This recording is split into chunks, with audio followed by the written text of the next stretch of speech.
Do you use exercise, for example, to compensate for things that you've eaten earlier? Are you quite obsessive about your exercise? Do you feel like if you've missed a day at the gym or you've missed a run, then it feels pretty bad and you feel like you need to almost punish yourself for it?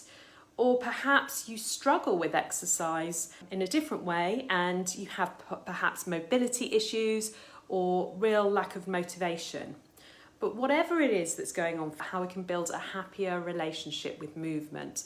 And I say movement rather than exercise because I find that exercise really is part of the diet culture narrative, where we're really using that in order to shrink our body or change our body in some way. And I want to move away from that and approach it in a very different way. I want to ask you, how do you want to live your life? What is your end goal with your body? And I'm not talking about appearance. I'm talking about, first of all, functionality. What do you want your body to be able to do? For example, if you have small kids or small grandkids, perhaps you want to run around with them, sit on the floor with them, do climbing with them. That's one of the things that for many people they struggle with. Perhaps you would love to be able to do walking or hikes or trips, hiking trips, things like that. Perhaps you just want something as simple as having strength in your arms to be able to lift things up and put them or collect them from the top of cupboards, for example. Or maybe for you, if you have got mobility issues, you just don't want to be in pain all the time. So really, it's important to think about how you can improve the quality of your life when it comes to movement. So think about the functionality aspect, but also think about the joyful component of movement. What feels good in your body? Everybody is different. What works for some people is completely different, obviously, for other people. Whether we're talking about strength, movement, endurance, some things will feel better for others than other people. And it's really about tuning into what feels good in your own body. It's not about comparison either. We know that comparison is the thief of joy. So we don't want to be doing that. We want to be connecting with our body to understand what movement feels good in our body. So how can we make movement more sustainable? If you are somebody that struggles with motivation for exercise and mobility issues, one of the key things to do is to find something you really do enjoy. So you want to ask yourself, is it something I want to do with other people? Is it something I prefer to do on my own?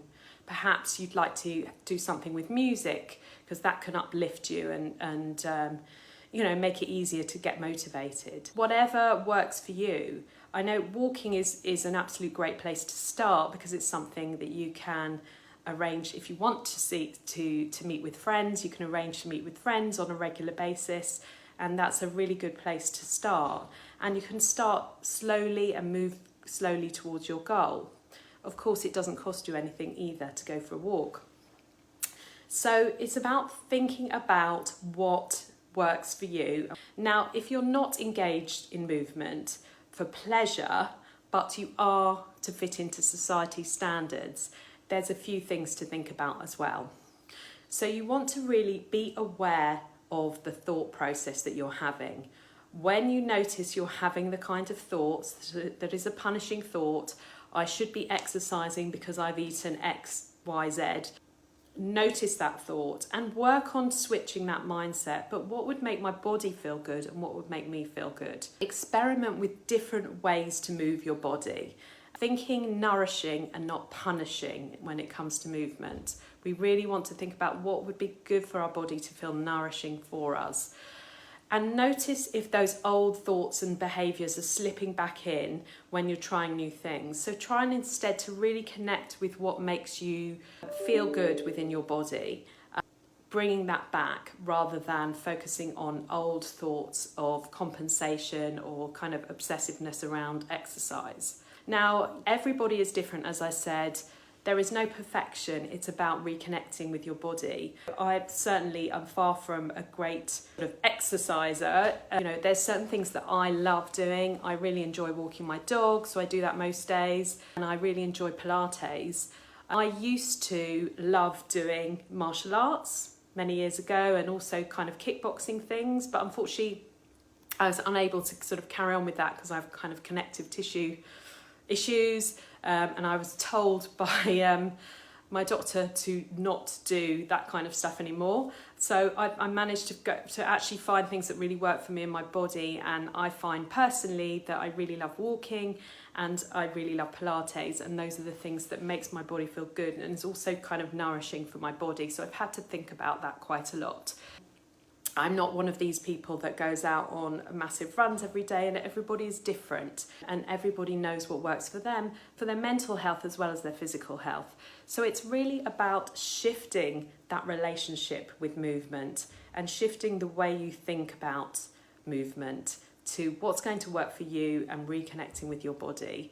I'd love to hear if you have any thoughts on this. What has particularly worked for you? What have you struggled with? Until next time, I will see you soon. Hope you have a lovely week.